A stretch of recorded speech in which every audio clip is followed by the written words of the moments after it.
If you're wondering how young people are affording to buy homes today, you're not the only one. With property prices, interest rates, utilities, insurance so expensive, it's not as easy as it once was to get into homeownership. But those young people you see buying nice homes might not be doing it how you... Let's just break down the cost with real numbers for a second. The median home price in the US right now is around $417,000. Home. That's just middle of the road, average. Now let's say you put 10% down, which is actually more than many first-time homebuyers can manage. Mortgage rate, your monthly payment including principal, interest, taxes, and insurance, known as PITI, comes out to just under $3,000. In that $3,000 monthly payment, it only covers the basics. What it doesn't include are all the additional ongoing costs that come with actually living in and maintaining. Utilities like internet, water and sewer, electricity, and heating fuel can add several $100s each month, depending on the location and the season. Maintenance, landscaping, snow removal, gutter cleaning, pest control, all of which either cost money or require your time and labor. These aren't just, they're recurring, and they almost never get cheaper. On top of all that, you have to be prepared for the unexpected. Appliances break, roofs leak. If your HVAC system goes out in the middle of summer or winter, you could be looking at a repair or replacement bill anywhere from a few hundred to thousands of dollars. Don't wait until you're ready. They usually happen at the worst possible time. These hidden or overlooked expenses often come as a shock to first-time homebuyers, especially budgeted for the down payment and monthly mortgage. It's not just about affording the house, it's about affording everything that comes with it. Now, let's compare that for an individual, which is about $42,000 per year, or roughly $3,500 a month before taxes. After taxes, you're probably $3,000 per month, give or take, depending on where you live and your withholdings. If you're earning a median income and buying a median-priced home, you'd better. Your mortgage would be more than your entire take-home pay. Not just unaffordable, mathematically impossible without help. Here's where the missing piece, a growing number of young people buying their first home, aren't doing it alone. They're getting serious help from their families. According to a survey by Redfin, first-time buyers under the age of 30 are using either a cash gift from family or inherited money to help cover their down payment. That's nearly 4 out of getting a financial boost just to get their foot in the door. And this isn't always obvious from the outside. You might see someone in their 20s or early 30s post a photo of, and maybe it's a nice bungalow or something surprisingly nice for a starter home. And it's easy to assume they must have worked incredibly hard, saved for years, perfectly, and they make a lot of money. Sometimes that's true. But a lot of the time, the real story is that mom and dad wrote a check or grandma passed down a little, maybe someone in the family even co-signed on the mortgage. This kind of help isn't rare anymore. It's becoming the norm. And while there's nothing wrong with receiving help, it does.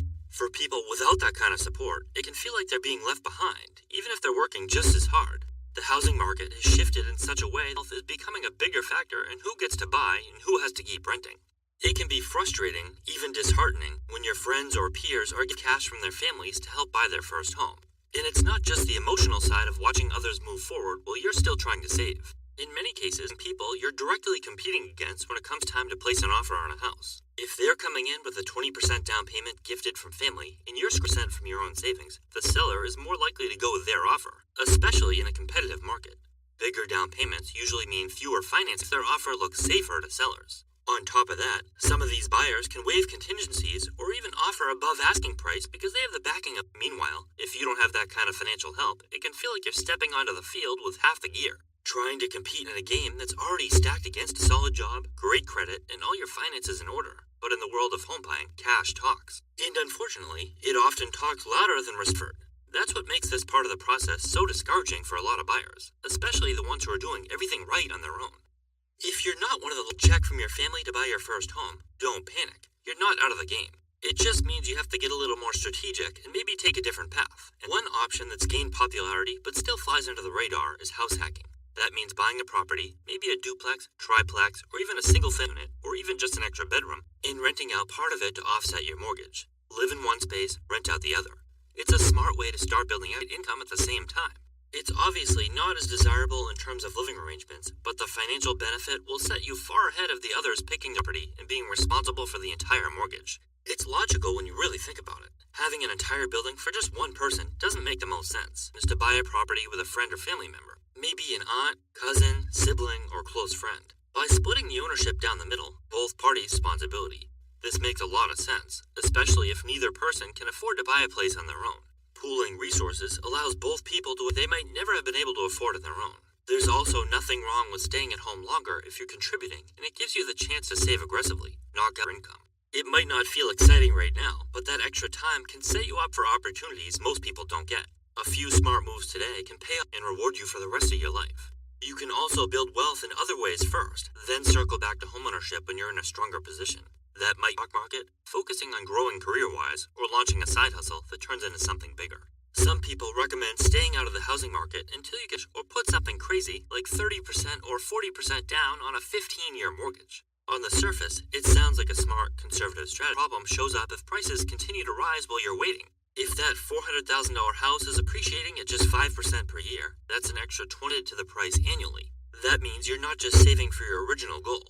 You now have to save at least $20,000 more each year just to keep pace if your savings aren't growing at the same rate. The gap between what you have and what you need keeps getting bigger. Over time, you could find yourself in a frustrating situation, become less and less affordable, even though you're doing everything right by saving diligently. Some people feel behind when they haven't bought a home yet, or if their home isn't years, especially when you see your friends posting about new houses and moving days. But if you're staying debt-free, stacking cash, and investing consistently, building a much stronger and more stable financial foundation. What you don't always see is that a lot of those who look like they're ahead might have had a little extra help, whether or a cosigner. On the other hand, maybe they only put a tiny down payment that equates to a sky-high mortgage payment.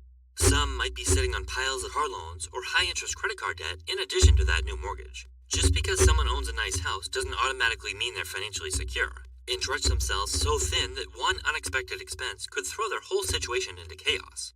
Staying patient, keeping your debts low, and gives you the power to step into homeownership when you're truly ready, not just when you feel pressure to keep up. With even a basic home sometimes costing $4,000, it's completely normal to wonder how people are actually pulling it off. On the surface, it can look like everyone has it all figured out. The nice house, the new car, perfect life. But the reality is often very different from what you see. Studies show that around 4 in 10 buyers are getting help from outside sources, assistance, gifts, or other financial boosts. In other words, a lot of people look like they're doing it entirely on their own. So don't worry if you're out there working hard towards your goals without a safety net and don't seem quite as far along as them. Stay patient, stay focused, and remember that building a solid foundation is more important than rushing to keep up appearances.